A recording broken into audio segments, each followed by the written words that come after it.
Payments no longer take days. Settlement risk is gone. Central banks, commercial banks, and markets around the world are all plugged into a single neutral bridge asset that moves value the way the internet moves information. That's the vision behind the idea that XRP could become the foundation of a digital Bretton Woods system, a new global agreement for money in a fully tokenized world. In this video, let's break down how that could actually work in practice, why so many serious institutions are experimenting with this architecture, and what it could mean for XRP's role in the new Internet of Value. First, let's zoom out. The original Bretton Woods Agreement after World War II set the rules for the global monetary system. Currencies were linked to the US dollar, and the dollar was linked to gold. Eventually, that broke down, but one thing remained. The dollar stayed at the center of global trade and settlement. That created a problem known as the Triffin dilemma. The country whose currency is the global reserve has to constantly supply the world with its money, usually by running trade deficits. Over time, that creates imbalances, debt, and political friction. Today, central banks, think tanks, and global institutions quietly talk about a new Bretton Woods, or Bretton Woods 3, a shift toward a neutral bridge asset that no single nation controls, but everyone can use. This is where XRP comes in.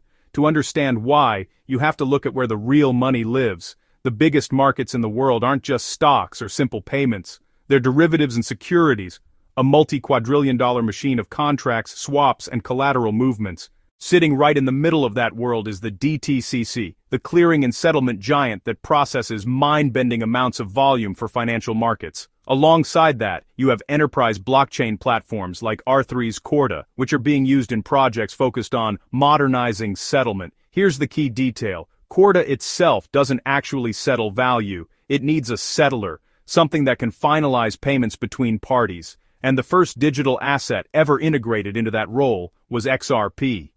A specialized application known as a Corda Settler has been shown using XRP to complete settlement between participants on the network.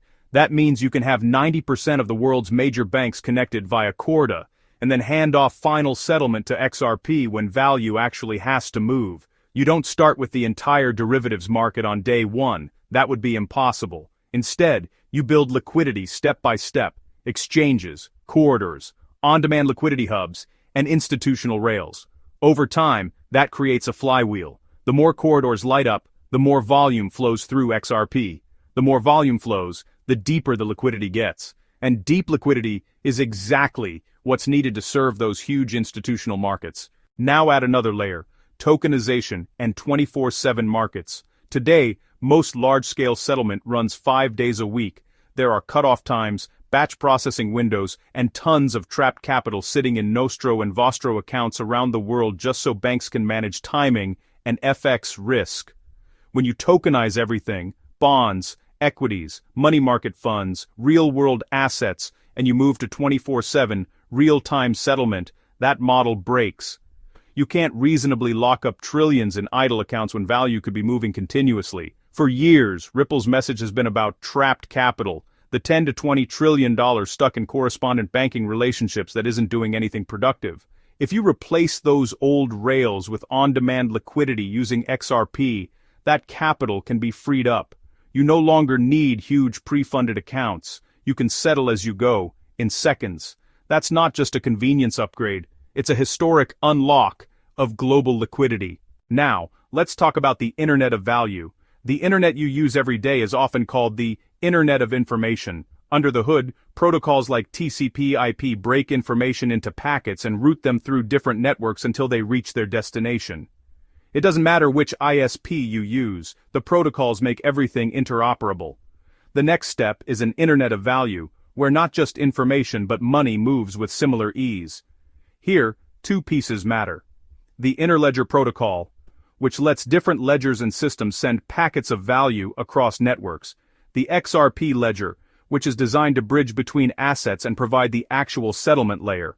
In the Internet of Information, the packets hold data.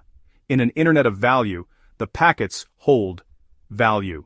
When you move from one asset to another, say from a CBDC in one country to a CBDC in another, or from tokenized bonds to a stablecoin, you need a neutral bridge asset in the middle that can handle those conversions, find liquidity, and finalize the settlement. That's exactly where XRP fits in. Unlike TCP/IP, which never had a native token that captured the value of the network, the Internet of Value does. The XRP token is tightly integrated with the functions of the XRP Ledger: bridging, pathfinding, multi-hop, and on-chain order books. Every time value needs to move across assets or networks, XRP is the router and settlement engine. Think about that for a second.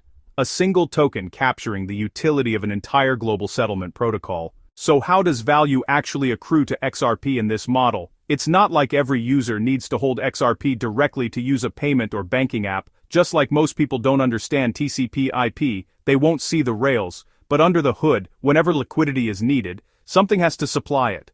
Large transactions might start in over-the-counter venues or institutional desks, but those desks still need to source XRP from somewhere. Eventually, they must tap public exchanges, on-chain order books, and market makers. XRP doesn't appear out of thin air. There's a fixed supply, and it's divisible into tiny units to support very high valuations.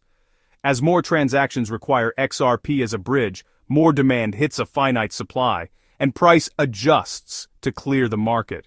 On top of that, the XRP Ledger has a built-in decentralized exchange with multi-hop functionality. That means it can route a path from asset A to asset B using intermediate assets if needed, always seeking the best route and deepest liquidity. It's like a routing protocol for value, not just a simple payment rail. Now combine that with atomic settlement. Either the entire transaction completes or it doesn't happen at all. There are no half-settled payments, no lost in the wires. It's like handing someone digital cash over the internet, instant, final, and binary. What about competition? You'll often hear two names, Stellar and Ethereum. Stellar uses a similar underlying idea and may capture a slice of the market, especially for peer-to-peer payments and small and medium-sized enterprises. It has its own niche and strength, but the thesis for XRP is different, acting as the global real-time gross settlement backbone and bridge for the largest markets and institutions, including central banks and big-ticket payments. Ripple has also built CBDC platforms that are essentially private versions of the XRP Ledger tailored for central banks, with XRP as the neutral bridge connecting everything together. As for Ethereum, it's powerful, but it wasn't purpose-built as a neutral bridge asset for instant cross-asset settlement. It's a general-purpose smart contract platform. Even its own creators have been clear that Internet of Value bridging in the sense of universal settlement isn't its main mission. Routing value between any two assets, across any two ledgers, with built-in pathfinding and instant settlement is a very specific problem. XRP's architecture was built for that from day one. Now, let's bring in the global governance layer. Institutions like the BIS, central banks, and financial stability bodies, groups at the top of the system, the Bank for International Settlements, committees focused on payments and market infrastructure, financial stability boards, publish frameworks and recommendations that end up shaping regulation and payment systems in dozens of countries. Many of their innovation projects focus on CBDCs, cross-border payments, tokenized collateral, and unified ledgers, essentially the blueprint for a world where everything is tokenized and moves in real time. They openly talk about needing a neutral, non-sovereign bridge asset, a new model that doesn't force every country to hold one nation's currency for settlement. That's the heart of this digital Bretton Woods idea, a neutral bridge that everyone can agree on because nobody controls it. A decentralized asset like XRP fits neatly into that requirement.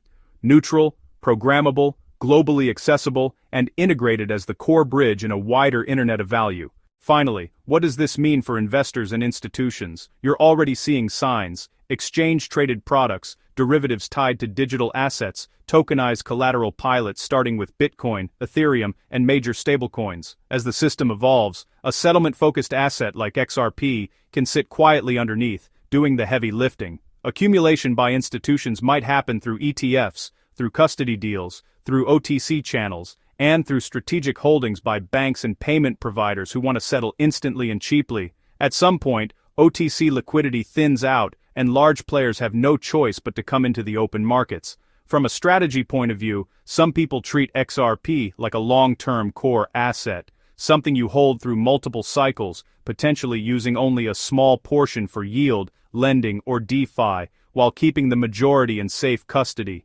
Others might take profits on extreme moves and rotate into other projects they believe are undervalued. None of this is financial advice, but it's important to understand the thesis. This isn't just another speculative token, it's a candidate for the base layer of a new monetary operating system. So, to pull it all together, the world is moving toward tokenized assets and 24/7 settlement. Trillions in trapped capital and inefficient payment rails are ripe for disruption. Global institutions quietly acknowledge the need for a neutral bridge asset to anchor a digital Bretton Woods system. The Internet of Value requires a protocol and a token that can bridge any asset to any asset instantly and atomically. XRP, combined with Interledger technology and deep institutional integration, is positioned to be that bridge. Most people won't notice the change until it's already here. They'll just see money moving faster and markets becoming more efficient, without realizing that under the hood, a new kind of digital golden oil is quietly settling the world's value flows. If you found this breakdown helpful, make sure to like this video, subscribe for more deep dives on macro finance, crypto, and global liquidity, and share your thoughts in the comments. Do you think XRP will actually become the backbone of a digital Bretton Woods system, or will something else take that role?